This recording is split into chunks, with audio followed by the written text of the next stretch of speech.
Hi viewers, welcome to our channel. ప్రస్తుతం మనతో పాటు దాము బాలాజీ గారు సీనియర్ జర్నలిస్ట్ ఉన్నారు. వారితో ఒకసారి మాట్లాడదాం. సో నమస్కారం సార్. నమస్తే. సార్, ఇరాన్ ఇజ్రాయెల్ మధ్య మరోసారి యుద్ధ వాతావరణం అయితే నెలకొంది సార్. మరి నిన్న 20 క్షిపణులు ఇజ్రాయెల్ పైన ఇరాన్ దాడి చేసింది. మరి ఇప్పుడు వాళ్ళు కూడా రివర్స్ దాడి చేసే అవకాశం ఉంది అని కనిపిస్తుంది. వీళ్ళిద్దరి మధ్య యుద్ధం అయితే రాబోతుంది అని అంటున్నారు. ఏ మేరకు ఇది దారి తీయచ్చు, మూడో ప్రపంచ యుద్ధానికి కూడా దారి తీస్తుందన్న వరకు కూడా వార్తలు అయితే వినిపిస్తున్నాయి సార్. మరి మీరేం చెప్తారు సార్ ఈ ఇష్యూ పైన?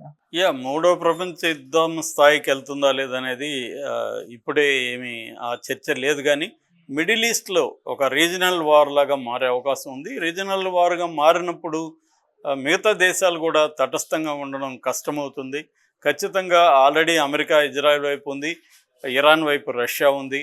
కాబట్టి ఇది కొంత లార్జ్ స్కేల్ వార్లోకి వెళ్ళే అవకాశం ఉంది. ఆల్రెడీ ఉక్రెయిన్ రష్యా వార్ అనేది అన్ని దేశాలను ప్రభావితం చేసింది. ఇప్పుడు ఏంటంటే గ్లోబలైజేషన్ తర్వాత ఏ దేశంలో ఏం జరిగినా అది అన్ని దేశాల మీద ప్రభావం, ట్రేడ్ మీద కావచ్చు, రకరకాల హ్యూమన్ లైఫ్ మీద అది ప్రభావితం చూపుతుంది.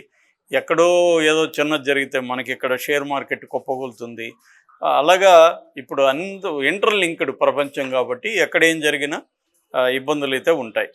సో ఇప్పుడు రీసెంట్గా నేను నిన్ననే చెప్తే కొన్ని కామెంట్లు చూశాను, అణుబాంబులు లేవు, ఏమీ లేవు, పెద్ద యుద్ధం ఏమి రాదని కొంతమంది మాట్లాడుతున్నారు.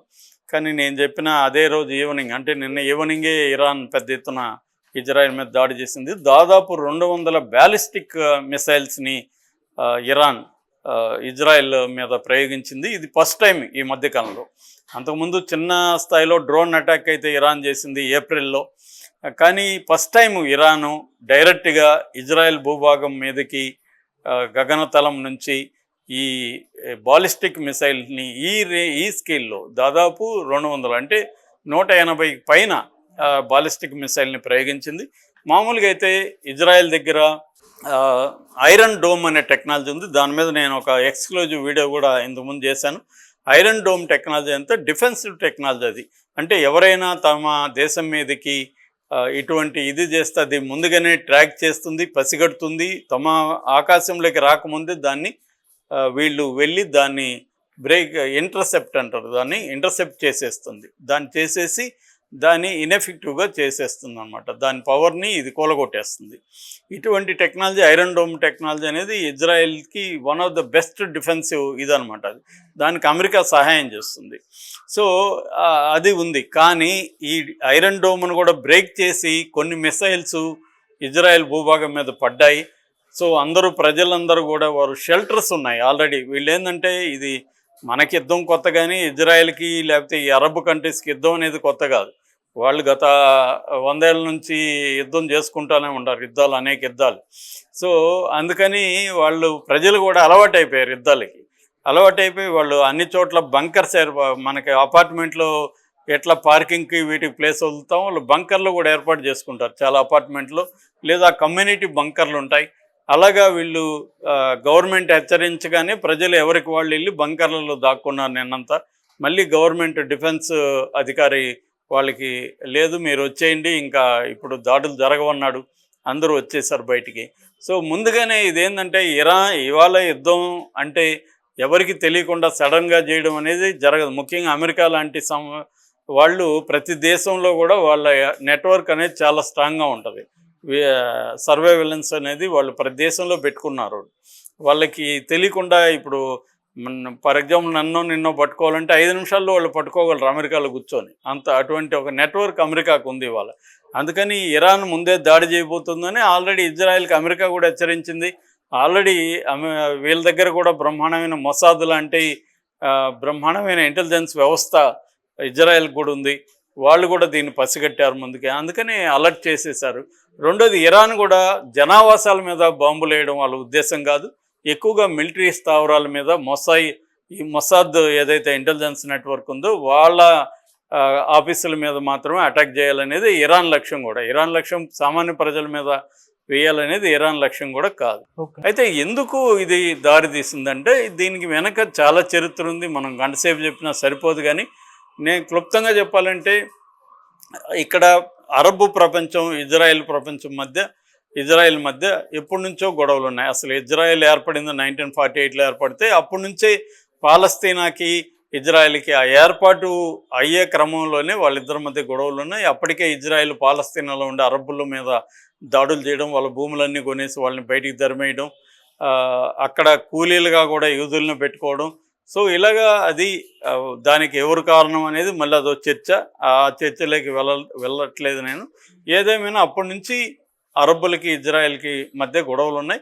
అయితే అరబ్బు దేశాలు అనేక దేశాలు రెండుగా చీలిపోయినాయి. ఒకటేమో కొన్ని దేశాలేమో ఇజ్రాయెల్కి వ్యతిరేకంగా పాలస్తీనాకి సపోర్ట్గా సిరియా కావచ్చు, లెబనాన్ కావచ్చు, ఇరాన్ ఇరాక్లు కావచ్చు, తర్వాత యెమెన్ కావచ్చు, ఇలాంటి దేశాలన్నీ కూడా ఇజ్రాయెల్కి వ్యతిరేకంగా ఉన్నాయి. ఇందులో యాక్సిస్ ఆఫ్ రెసిస్టెన్స్ అని ఇరాన్ దీన్ని ఏర్పాటు చేసింది. యాక్సిస్ ఆఫ్ రెసిస్టెన్స్ ఎప్పుడు ఏర్పడిందంటే దాదాపు 80sలో ఏర్పడింది. అంటే ఇరాన్లో ఇస్లామిక్ రెవల్యూషన్ అంటారు. ఇస్లామిక్ రెవల్యూషన్ 1979లో వచ్చింది.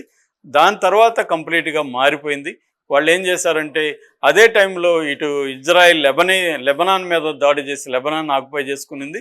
దాంతో ఇరాన్ ఆధ్వర్యంలో ఇటు పాలస్తీనాలో హమస్ అనే ఒక మిలిటెంట్ ఆర్గనైజేషను, ఇటు లెబనాన్లో హిజ్బుల్లా అనే ఒక మిలిటెంట్ ఆర్గనైజేషను, ఇటు యెమెన్లో హౌతీ అనే ఒక మిలిటెంట్ ఆర్గనైజేషన్, ఇటు ఇరాన్లో కూడా ఒక ఇస్లామిక్ రెవల్యూషనరీ గార్డ్స్ అనే ఆర్గనైజేషన్, ఇలాగా కొన్ని ప్రాక్సీ వార్ అంటారు దీన్ని. ప్రాక్సీ వార్ అంటే పరోక్ష యుద్ధం చేయడానికి అనేక మిలిటెంట్ సంస్థల్ని తయారు చేసి వాళ్ళకి కావాల్సిన ట్రైనింగ్ కావచ్చు, ఆయుధాలు కావచ్చు, అన్నిటినీ లాజిస్టిక్స్ కావచ్చు, అన్నిటినీ ఇరాన్ సప్లై చేయడం మొదలుపెట్టింది. ఇలాగా అనేక యుద్ధాలు ఇజ్రాయెల్కి ఈ అరబ్ ప్రపంచానికి మధ్య జరుగుతున్నాయి. దీంట్లో అమెరికా ఇజ్రాయెల్ని గట్టిగా సపోర్ట్ చేస్తుంది. అప్పుడప్పుడు రష్యా కావచ్చు, చైనా కావచ్చు, ఇరాన్ లాంటి దేశాలని, సిరియా లాంటి దేశాలకి వాళ్ళు సపోర్ట్ చేస్తారు. దీంట్లో మళ్ళీ వాళ్ళ ఎవడి ఇంట్రెస్ట్లు వాళ్ళు ఉన్నాయి. ఎవడికేమి వాళ్ళ మీద ప్రేమతో సపోర్టో, ప్రేమతో లేకపోతే కోపంతో వ్యతిరేకత కాదు. ఎవడి ఇంట్రెస్ట్లు వాళ్ళకు ఉన్నాయి. ఎందుకంటే పాలస్తీనా కీలకమైన జంక్షన్లో ఉంది. దాని రోడ్డు మార్గం కావచ్చు, విమాన మార్గం కావచ్చు, చాలా ఇంపార్టెంట్ దీంట్లో ఉంది ఆ ప్లేస్లో. అట్లాగే సూయిజ్ కెనాల్ అక్కడ ఉంది కాబట్టి వీటి మీద ఆధిపత్యం, అట్లాగే అరబ్ దేశాల్లో ఉండే ఆయిల్ వనరుల మీద ఆధిపత్యం కోసం మిగతా వాళ్ళు కూడా ఈ గేమ్స్ ఆడుతున్నారు. సో ఇది ఒక కాంప్లెక్స్ ప్రాబ్లం. దీంట్లో సింపుల్గా మనం ఇజ్రాయెల్ వైపు, పాలస్తీనా వైపు సింపుల్గా సైడ్ తీసుకునే పరిస్థితి లేదు. ఏదేమైనా బలమైంది అయితే దీంట్లో ఇజ్రాయెల్కి సపోర్ట్ చేసే అమెరికా, ఇతర వెస్టర్న్, ఫ్రాన్సు, జర్మను, బ్రిటను, ఇది బలమైనది. వీళ్ళు వీక్గా ఉన్నారు. ఇందాక చెప్పిన ఇరాన్ ఇరాక్ కావచ్చు, వాళ్ళతో పోలిస్తే వీళ్ళు అన్ని రకాలుగా వీకు. వీళ్ళ ఎకనామీ వీకు, వీళ్ళకున్న మిలిటరీ పవర్ వీకు, ఇంటెలిజెన్స్ వ్యవహారం వీకు. సో ఇలాగా ఈ క్యాంపుల మధ్య యుద్ధం అనేది ఎప్పటి నుంచో రకరకాల రూపంలో ప్రత్యక్ష కాకుండా షాడో వార్ అంటారు. షాడో వార్ జరుగుతుంది. అప్పుడప్పుడు ప్రత్యక్ష యుద్ధాలు కూడా జరిగాయి. ఈ క్రమంలో ఏమైందంటే జోర్డాన్ కావచ్చు, ఈజిప్ట్ కావచ్చు, సౌదీ అరేబియా కావచ్చు, యుఏఈ కావచ్చు, బహ్రెయిన్ కావచ్చు, ఈ దేశాలన్నీ మెల్లగా ఇజ్రాయెల్ వైపుకి వెళ్ళిపోయినాయి. కొన్నిటికేమో అబ్రహాం అకార్డ్స్ అంటారు, అబ్రహాం ఒప్పందాలతో కొన్ని వెళ్ళాయి జోర్డాన్ లాంటివి. కొన్నేమో నార్మలైజేషన్ ఫ్యాక్ట్ ఇజ్రాయెల్తో చేసుకున్నాయి. వీటికి అమెరికా సపోర్ట్ చేస్తుంది. ఎవరు ఇజ్రాయెల్తో కలిస్తే అమెరికా వాళ్ళకి సపోర్ట్ చేస్తుంది. ఇలాగా అరబు ప్రపంచం రెండుగా చీలిపోయింది. ఈ చీలిపోయిన ఒక అరబు, నేను చెప్పిన ఇందాక లిస్ట్ అంతా కూడా సౌదీ అరేబియా ఎస్సెట్ల దేశాలంతా ఇజ్రాయెల్కి, అమెరికాకి సపోర్ట్గా ఉన్నాయి. Iran, Iraq, Syria, Lebanon, Palestine, Yemen, ఇలాంటి దేశాలేమో ఇజ్రాయెల్కి వ్యతిరేకంగా ఉన్నాయి. ఈ క్రమంలో గత సంవత్సరం లాస్ట్ ఇయర్ అక్టోబర్ 7న హమస్ ఇజ్రాయెల్ మీద దాడి చేసింది. అతి భయంకరంగా, అతి క్రూరంగా అక్కడ 1200 మంది సామాన్య ప్రజలను హమస్ చంపేసింది. దానికి హమస్ కారణాలు ఏంటంటే పాలస్తీనా భూభాగంలో ఇజ్రాయెల్ చొరబడిపోయి వెస్ట్ బ్యాంక్లో తన సైన్యాల్ని దింపేసి వాళ్ళ దేశంలో వాళ్ళని ఒక బందీల్లాగా, ఒక దేశమే ఒక జైలులాగా మార్చేసింది. చాలామంది నాయకుల్ని బందీలుగా తమ జైళ్ళల్లో చిత్రహింసలు పెడుతుంది. సో దాన్ని రక్షించుకోవడానికి హమస్ అటాక్ చేశానని వాళ్ళు చెప్తారు. ఎప్పుడైతే ఇది హమస్ చేసిందో ఆల్రెడీ నెతన్యాహుకి డొమెస్టిక్ ప్రాబ్లమ్స్ ఉన్నాయి, అతను దిగిపోయే పరిస్థితి ఉంది. ఇదొక గోల్డెన్ ఆపర్చునిటీ లాగా అతనికి కలిసి వచ్చింది. దాంతో అతను గాజా మీద దాడి చేసి 41,000 మందిని గాజాలో ఇప్పటి వరకు చంపేశాడు. దాదాపు 1,00,000 మంది తీవ్రంగా పాలయ్యారు. మొత్తం దేశమే అతలకుతలమైపోయింది. ఆహారం లేదు, మందులు లేవు, బేసిక్ ఇన్ఫ్రాస్ట్రక్చర్ లేదు. అదొక భూమి మీద నరకంలాగా మారిపోయింది.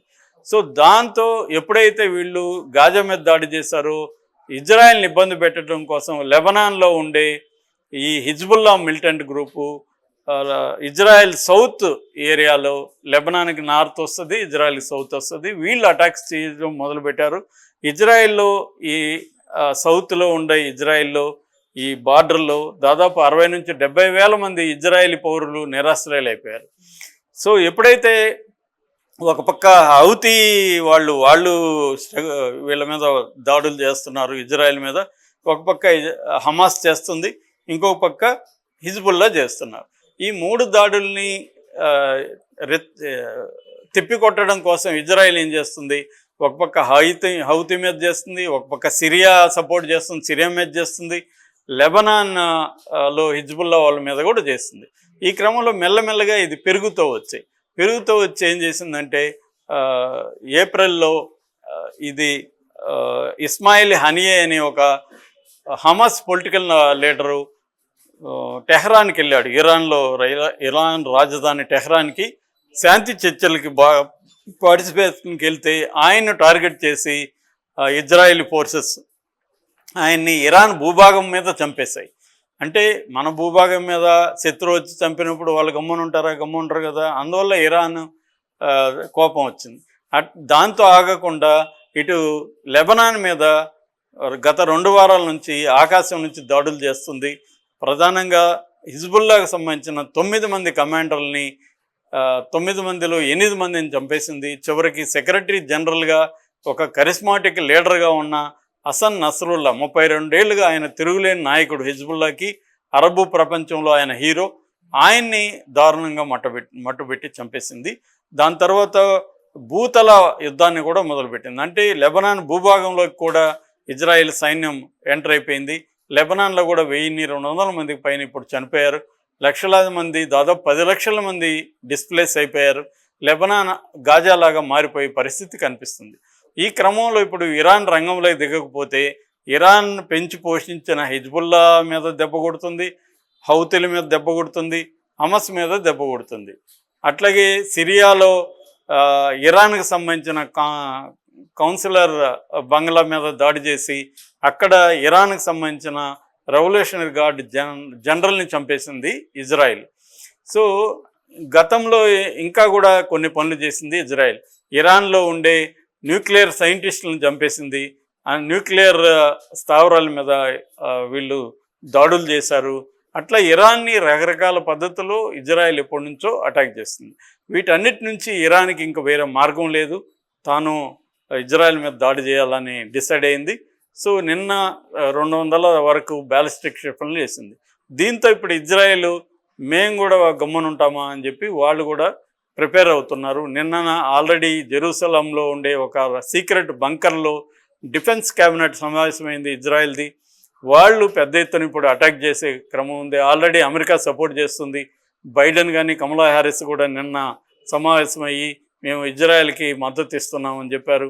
ఒక పక్క రష్యా ప్రధానమంత్రి మొన్న ఇరాన్ సందర్శించాడు. రష్యా మీద, ఇరాన్ మీద ప్రపంచవ్యాప్తంగా వెస్ట్రన్ కంట్రీస్ ఆంక్షలు విధించాయి. ఆ కాంటెక్స్లో చర్చలు అని చెప్పారు. అంటే రష్యా సహాయంతో రష్యాకు చెప్పే ఇరాన్ ఇజ్రాయెల్ మీద దాడి చేసింది. ఇప్పుడు పెద్ద ఎత్తున యుద్ధం అయితే వచ్చే అవకాశం ఉంది. అయితే భూతల యుద్ధం రాదని చెప్తున్నారు. ఎందుకంటే ఇజ్రాయెల్కి ఇరాన్కి మధ్య బార్డర్స్ ఏం లేవు, ఓన్లీ ఆకాశ యుద్ధాలు అనేవి జరగబోతున్నాయి. ఆకాశం నుంచి అటాక్ చేయడం, పైనుంచి అటాక్ చేయడం జరగబోతున్నాయి. మరోవైపు ఇరాన్ న్యూక్లియర్ బాంబు ఇరాన్ దగ్గర ఉంది, అది వేస్తుందని కూడా ప్రపంచవ్యాప్తంగా చర్చలు మొదలైనవి. అయితే నిన్న వాళ్ళు చెప్పింది ఏంటంటే ఇజ్రాయెల్ వాళ్ళు ఇరాన్ దగ్గర ఇంకా అణుబాంబు అయితే తయారు కాలేదు, న్యూక్లియర్ బాంబు యురేనియం నిల్వలు అయితే ఉన్నాయి, కానీ తయారు కావడానికి ఇంకా 1-2 ఇయర్స్ పడుతుంది. ఇది మాకు గోల్డెన్ ఆపర్చునిటీ, ఇరాన్ మా దేశం మీద దాడి చేయడం మాకు అదృష్టంగా మేము చెప్తున్నాం. ఎందుకంటే ఇప్పుడు ఈ సాగుతో మేము వాళ్ళ న్యూక్లియర్ ఫెసిలిటీస్ మీద అంతా కూడా దాడులు చేసి ధ్వంసం చేసేస్తాం, వాళ్ళు ఎప్పటికీ అణుబాంబు తయారు చేయకుండా మేము చూసుకుంటామని ఇజ్రాయెల్ ఉంటుంది. సో ఇది పెద్ద ఎత్తున వార్ అయితే జరిగే అవకాశం ఉంది. ఒకవైపు ఇరాన్కి రష్యా, చైనా లాంటివి సపోర్ట్ చేస్తే, ఇటు ఇజ్రాయెల్కి అమెరికా, బ్రిటన్, ఫ్రాన్సు, జర్మనీ, ఇటు మిగతా నేను ఇందాక చెప్పిన కొన్ని అరబ్ దేశాలు, ఇవన్నీ ఇజ్రాయెల్ సపోర్ట్ చేస్తాయి.